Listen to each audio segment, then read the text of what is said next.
beautiful people. Welcome back to another life-changing, life-altering installment of Tea Time with Ayak. We don't always drink tea, but honey, when I tell you that we spill the tea, I really do mean that. Today, I'm going to be talking about my experience at the gynecologist's office. If you see my ring light in the back, she's just hanging out there because I prefer natural lighting, if I'm being honest, because I get to wear my glasses, and my glasses are like my safety net. Okay, so if you're just joining us, my name is Ayak. You're more than welcome to my channel. If you're returning, you are more than welcome to the channel. Today I was able to make a drink. It's not tea. It's not alcoholic, okay? It's actually a dandelion beverage. That's what the packaging says. And it's really good for hormone regulation. And also if you're trying to get off of coffee, but you want the coffee feel, I highly recommend this. I just made a latte with it and it's really good. So today I'm going to be telling you a little bit, not even a little bit, I'm going to be telling you my entire experience with a health scare that actually was not supposed to be a health scare in the first place. This happened started in December of last year. So before we even go into that, I want to read you an excerpt because this applies to my experience completely, and then we'll get into it. Now, first of all, this is an article written by Erica Stallings for the Oprah magazine online. I'm gonna link this down below. Let me bookmark it so I don't forget. It says, imagine this. You go to the doctor and routinely feel unseen, unheard, misunderstood. Sometimes you fear you've been misdiagnosed, but your concerns are brushed off. You aren't apprised of the full range of treatment options. The doctors seem to assume they don't apply to you or that you can't take in all the information. Your local hospital is underfunded, the equipment outdated, frequently non-functional. You're denied pain meds. You're handled roughly. Staff openly question your ability to pay. The article goes on with a lot of statistics, a lot of sad situations, experiences by other Black women. And please read it if you can. I highly encourage you to read it. So let's talk about the why I went to the gyno. So as you guys know, as of like October of last year, I went on a wellness journey. I had some serious overhaul in my health walk. My physical health, my mental health, my emotional health. And I started working with a nutritionist. Now, I was working with a nutritionist, which I'm just like, what? Telling you guys a story now is really frustrating now that I think about it, but we'll get to that. So I was working with a nutritionist. December comes around. First of all, let's backtrack. November, my cycle was not on time. It came a few days late and I was like, oh, this doesn't really happen. But hey, I guess it's just one of those things. Maybe because it's cooling down. I don't really know. December comes. I'm waiting for my cycle to come and it doesn't come. So I was alarmed with the lateness of my cycle in November. And then I started getting really concerned when my cycle was 2 days late, 3 days late, and then like a week or 2 weeks late. So I contacted my nutritionist first. I'm like, hey, my cycle is not here and I'm not sexually active. So I don't know what's going on. Could it be a lifestyle? Could it be the lifestyle change that I'm undergoing, etc.? First, she said, it could be, but I have a hunch that it's PCOS. Okay. I didn't mention any other symptoms or anything associated with PCOS, but she just said she had a hunch. Okay, so that was the first one. I was like, okay, and she's like, but even if it is, like, just go see your doctor, and even if it is, like, we'll find a natural way to get it sorted. Like, don't worry about it. Blah blah blah. Okay, fine.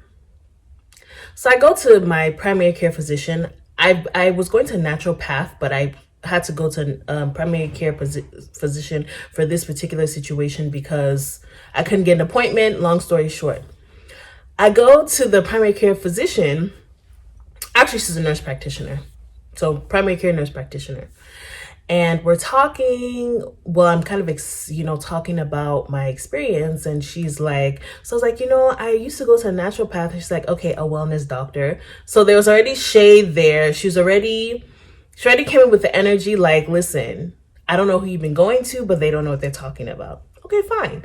That's a little internal competition that medical professionals have, which does nothing for the patient, but whatever, fine. So we're talking and she's like, yeah, you know what? To be honest, I think that it's probably PCOS. And she was just naming all this other stuff. She's like, the thing about, basically she was basically saying it's probably PCOS. And she named some other stuff. I couldn't even remember because my mind was just like, huh? I didn't mention any symptoms of having PCOS other than the fact that I'm big. And I didn't even mention the fact that I was big. I even told her, I prefaced it with, I'm undergoing a lifestyle change, so it's possible that that's what it has to do with. But, I just kind of want to be sure. And I don't even think I mentioned I want to be sure because I had gone for a well woman's visit and we were talking about my cycle and I mentioned it. So she's like, when somebody's like, okay, hun, okay. She was giving that energy. I'm like, girl, okay, fine. So she recommends a gyno, another nurse practitioner in the gynecology field. I go to the office and I was already frustrated with the way that lady handled it because I'm just like, one, you're trying to prove that you know more than my naturopath, which I think is like so unprofessional. Two, you didn't listen to anything that I said. And I never necessarily said that I wanted I'm not saying that I didn't want a solution, but it's a well woman's visit. So let's talk about what we can do, in the meantime. She gives me my lab order, I think it's called a lab order for a blood test. And then I'm on my way, just goodbye, go to the gynecologist, girl. See you soon. Okay, fine. No problem. Now, get to the gynecologist and that day I went to get my pap smear as well. And that was my first time getting a pap smear, child. I was scared. I was like, because I had heard so many horror stories about pap smears. So I get there and I'm telling her, I experienced a lifestyle change and I think that's kind of what's causing the period that's what's causing my cycle to not come. And she's like, okay, so have you considered weight loss surgery? I was like, where are we at again? What's the name of this office? You're a gynecologist? Excuse me, ma'am. Did not hear what I said. Did not hear a word I said. She's talking about weight loss surgery. So I'm like, no. Anyway, and I continue with what I was saying. So it's time to do the pap smear. She puts it in and I'm like shocked because I'm like, and I screamed and she starts laughing. I was like, I don't know if that is to relieve tension in the room or whatever. She's like, thank you so much for even lifting your legs up higher. That was the perfect positioning or some crap like that. The fact that she laughed, I felt like so embarrassed. I'm like, and then, hey, people are human, but she cannot tell me I'm the first patient that has gotten a pap smear and was scared or screamed. So, ma'am, what's that about? So anyway, we continue our discussion after the laughing fiasco, and I'm looking at her like, girl, nothing is funny but you. Goodbye. So we have a little talk again. She mentions a weight loss surgery, and then she says, there's a possibility that's PCOS, possibility that this, and if your period doesn't come in by the time we follow up, I'm going to have to give you some medication to get your period going. Sometimes, like she was just talking. I said, hey, God. Again, no solution like, okay, this is what I recommend you do in the meantime.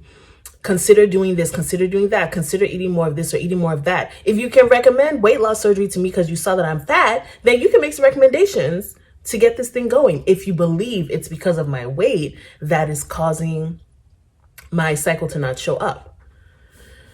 So there was that. And I'm like, I thought I was overreacting because, guys, I'm a sensitive person. Like, let me not say sensitive. I'm a serious person. I take life very seriously. Long story short. So I thought I was just being overly serious, with the laughing thing and with the comments about the weight loss surgery. So I kind of let it go. I all this while was following up with my nutritionist, and she's like, yeah, like, don't worry, it's gonna be fine, even though she's the one who put the PCOS idea in my head in the first place. And I was freaking out. So anyway, I have the follow-up televisit with the gyno NP. Sorry, I'm using all these acronyms, medical acronyms. The gynecology nurse practitioner. We're talking, and mind you, we had done some lab. She did a lab order for me as well, just to see. So first of all, she's reading off the test that she did, and she's like, oh, and I also checked your A1C. I'm like, now, if you don't know what A1C is basically your blood sugar to see whether you're pre-diabetic or diabetic, or if your A1C is normal. And I was like, wait, why did you check my A1C? Like, you did that for what? And she's like, oh, I just wanted to know, just, kind of to be sure. We needed some extra assurance, all this stuff. I'm like, again, I still don't understand. I come to get my pap smear and get down there checked out. You're asking me, have I considered weight loss surgery? You don't make recommendations. You just tell me you're going to pump me with medication if my period doesn't show up. And they're talking about you check my A1C. Girl, what? Now, she explained that. I was not listening to her because I'm just like, girl, I'm not coming back to you guys ever again.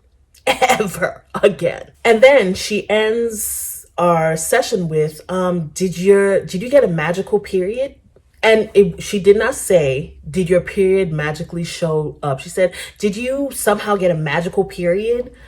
I was like,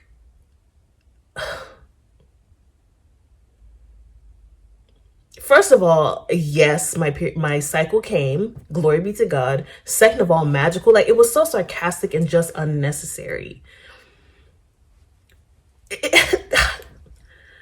So that was just a horrible experience. I was not pleased with that at all.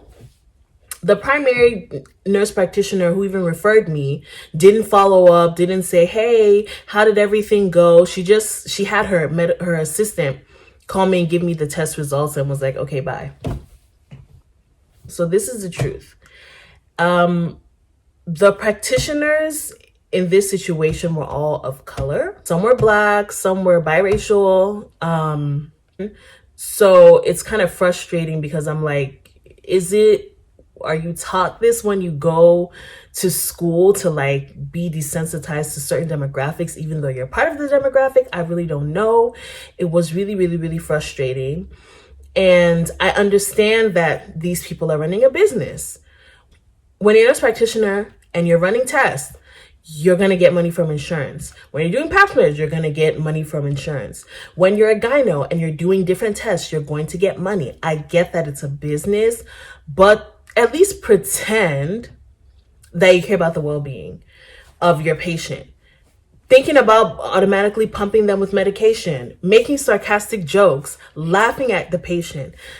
I can't help to think what that experience would have been like if I wasn't who I was. Now, I know people are gonna be like, no, it's not a race thing. It's not a race thing. It's just how they were.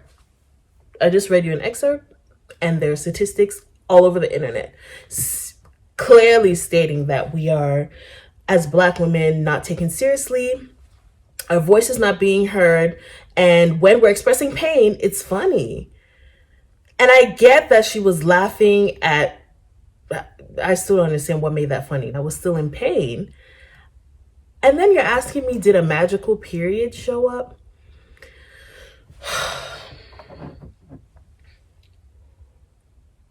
If I'm being honest, the responsibility falls completely on the practitioners to do better, especially when they are Black practitioners. I mean, I'm already getting it from Dr. Chachowski, etc. Why do I need to get it from you too?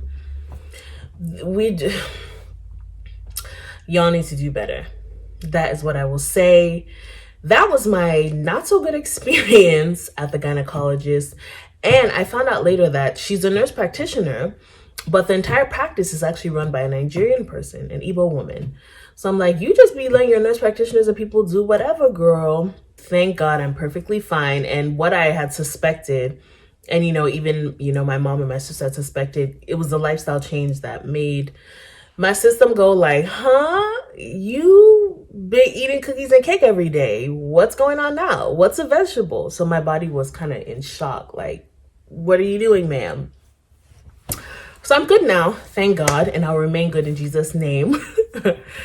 Thank you guys so much for watching and listening to my story. I would love to hear your experiences at the hospital with doctors. I know a lot of you guys are in Nigeria, and we know how that can be. We're experiencing some issues over here too, child, especially as Black women. So we got a long way to go. Let's just say that. Thank you guys so much for watching. I will see you in my next video, and you're going to really, really like the next video because it's another Ask Ayek. This particular one is a little too heavy for me to take on my own, so I'm going to have my good sis, Precious Ajuma, the Lagos conflict coach, take this on with me. I'm so excited. Thank you guys so much for watching once again, and I'll see you soon. Yep.